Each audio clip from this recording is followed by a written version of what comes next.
Previously on Dragon Ball. Our young hero Goku was training alone in the wilderness when he met a dumb slut named Bulma, who took him on a journey to find the magical wish orbs. Along the way, they met several child predators, some friendly and some not so much. Regardless, many lifelong friendships were established, including this Make-A-Wish kid, along with the martial arts master, Mugen Roshi. After a grueling 5 minutes of training, the brave Goku set out to battle the greatest combatants in all of the world, competing in the Strongest Under the Heavens tournament, winning without any effort and learning absolutely nothing. Now, entering into Season 3, Goku begins his search for the 4-star ball. I miss those guys too, buddy. What dangers await him as he approaches Muscle Tower? Find out!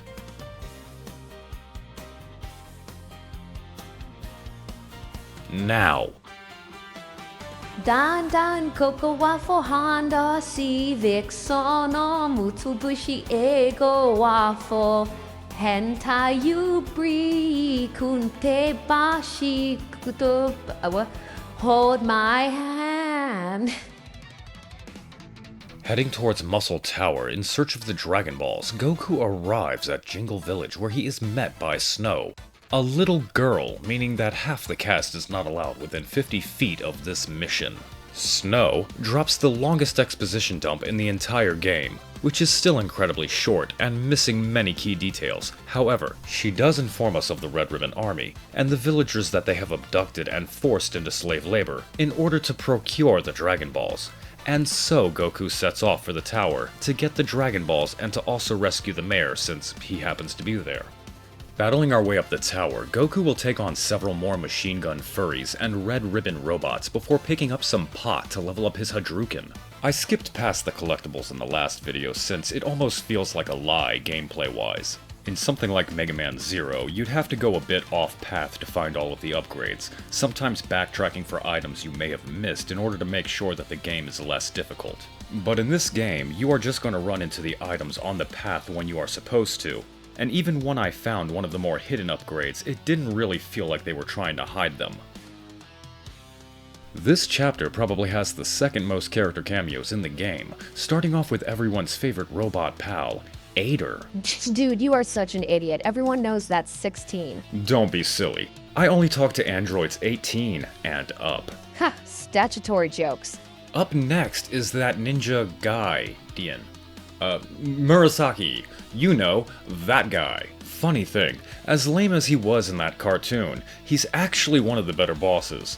They're all completely terrible, don't get me wrong, but he has a few little tricks that make this one just a tiny bit more complicated than mashing the button.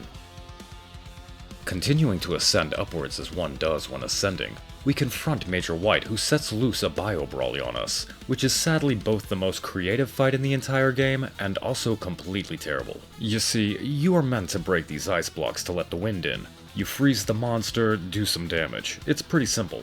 But the timing is just janky. It's where I really started to realize nothing in this game matters other than hitting that button as fast as possible. Quickly dispensing of that jobber, Goku jumps back up top to confront Major White. It's General White. Whatever. He confronts the old white dude, who taunts Goku, daring him to attack. And they do not show it, which makes me think it was incredibly graphic. Because this is Kid Goku. He has absolutely zero issues sending someone to another dimension, so he probably caved that man's skull in with his fists. Anyway, the village is safe and all of the residents return to their homes, and so Goku sets off for the next stop on his beatdown tour. Arriving at the underwater cave, we begin exploring another larger-sized level, and at this point during recording, I was starting to get a bit worried, realizing this game might be a little bit longer than I was originally thinking, with a few of these stages being upwards of 10 or more minutes. But then the game kind of phones it in near the end, so it all balances out, you'll see soon enough. Eventually we encounter General Blue, and I am so glad Bulma did not come along this time. I've been trying to tone down the language since YouTube does not like naughty words. Dude, stop being such a fat. Korin's Tower, we're here at the base now, and so is the Assassin Tao. See, he's right over there. And also he killed Upa's dad off screen apparently, and Goku doesn't like that, so he tries to beat up Tao. Goku actually loses, and I'm kinda shocked they finally let him take an L. Having survived his battle with the apparently not so legendary assassin, Goku ponders his next move, when Upa recommends climbing up the tower they happen to be at like he was going to. And here's where they kinda effed up. TLDR, climbing the tower is like a prequel to Snake Way, the journey itself being the real meat to the quest, so you'd expect maybe a platforming level at the very least, but instead, we just skip that part and immediately arrive at Korin's. And he immediately challenges us to play a minigame in order to get the piss water. And I have to ask, why? Since the time spent programming this embarrassing time waster could have easily been spent on a real level using assets they already had. Korin then gives us the Crystal Pepsi before explaining that it's really just tap water, and that we've wasted our time coming up here, which annoys Goku, obviously. But fear not, thanks to that before mentioned very smart decision in level creation, Korin informs the young hero that by playing freeze tag with him for roughly 30 seconds, he's become several times stronger, meaning that all of his training up till now is even more of a joke. Good job, guys. Gameplay-wise, it just means we are finally allowed to win the fight, which is practically handed to us now that we can survive more than 2 hits. Assassin Tao defeated, Goku tells the Oompa Loompa to hang back and watch over his father's bloated corpse till he gets back with the Dragon Balls, setting out for the Red Ribbon's army base, where we will once again be beating up furries. Up top we run into Staff Officer Black and Commander Red getting into a heated argument about size and what is with that look. Oh, I'm just silently judging you. Keep going. Right. Unable to control his impulses, Black another boss fight, and it's a mech suit piloted by that guy from earlier. We win, and so that is the end of that story arc with 0 fanfare. Sorry if it sounds like I'm phoning it in, but this is around the same time that the game developers did so themselves. It becomes painfully clear that the Red Ribbon arc ate up either the entire budget or the development timeline of this game the moment you head into the Baba mini arc. Goku can't find the last Dragon Ball, so Roshi suggests he asks this random fortune teller for the location, with 0 mention of their familial relations, and so we do. Arriving at Baba's palace, she immediately calls us out for being broke AF, but offers to assist us if we beat up on some jobbers for her entertainment, starting with a cameo from Spike, quickly followed up with a battle against a random geriatric. Now obviously in both the manga and the anime, this part is a bit important, a cool emotional moment for Goku being able to reunite with his grandfather briefly, but this version of Goku doesn't really care. He legitimately shows more value for the 4-star ball that his grandfather owned than his actual grandfather, demonstrated by how quickly he brushes aside their reunion, more excited when Baba informs him that the final ball is just sitting in some guy's car, parked down the street. And who owns said broken down car? It's the Pilaf gang, and this time Mai came along. Looking good, girl. Wait, ain't she that weird old chick who got magically turned into a loli that's also a Shotokan? She's also dating future Trunks in a completely different timeline because Dragon Ball Super is dumb. Speaking of, look at this robot. We win, moving on again. Goku then pops back in on Oompa to wish the now festering corpse of his father back to life, before dipping out without saying a word, just like your own father did when you were 6. 3 years later, and Goku is arriving fashionably late to the 20th whatever Pokemon Grand Championship, with 0 time to waste on silly things like his friends. So without any hesitation, Goku immediately jumps into the ring with Chaozu. And for those of you not familiar with the non-relationship these two have, this scene right here, that is only in-game, is more interaction than you will ever see between these two in anything canon.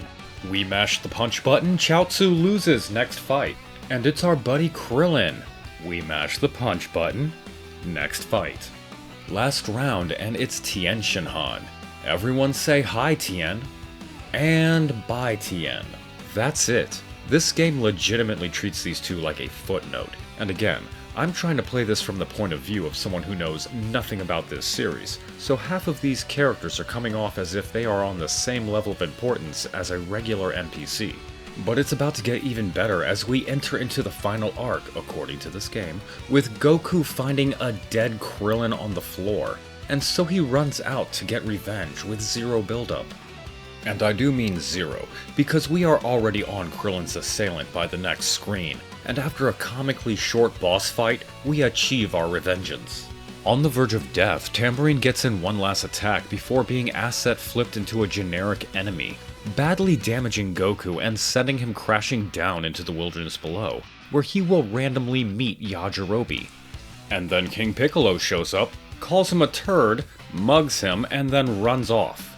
Yes, that is really what happens. Anyway, the developers insult us one last time by killing Master Roshi off-screen as a side note before basically doing the same thing to Shenron. So now we're back at Korin's, and he's pulling that same BS with the sugar water from earlier, and I wouldn't be all that upset if you were checked out by around now. It's cool, we're basically done.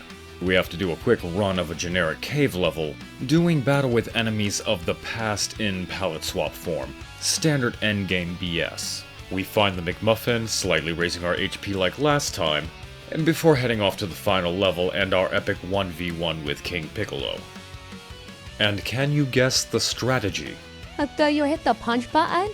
That's right! You mash the punch button, and then you win.